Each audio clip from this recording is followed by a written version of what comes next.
Good day guys! Pag-usapan naman natin ngayon ng Bachelor of Science in Criminology.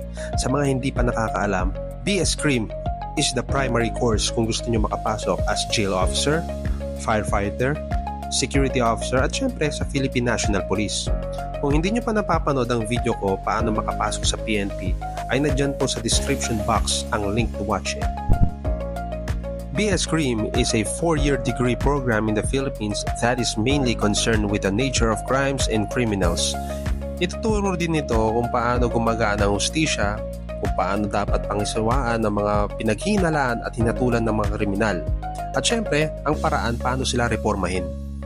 At ito naman ang mga trabaho o karera na pwede mong makuha kapag nakapagtapos ka nito. Number 1, syempre, law enforcer. Number 2, forensic scientist. Number 3, correctional officer. Number 4, security consultant. At syempre, ang number 5, bumbero o firefighter. Ngayon naman, ang pagpasa sa licensure examination or ang Board of Criminology ay isa lamang sa requirements para makapasok ka sa criminology and law enforcement industry. Kasi may mga ibang requirements yan, like sa PNP, madaming documents to submit bago ka mag-qualify. Check nyo lang din yung PRC website for more info. Ngayon naman, kung graduate ka ng senior high and gusto mo mag-aral sa university kung saan maganda ang standard ng pagtuturo sa criminology, ito po ang top universities sa larangan ng BS Criminology. This was last 2024.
So there you have it mga ka-logic, the top 10 universities in the field of Bachelor of Science in Criminology.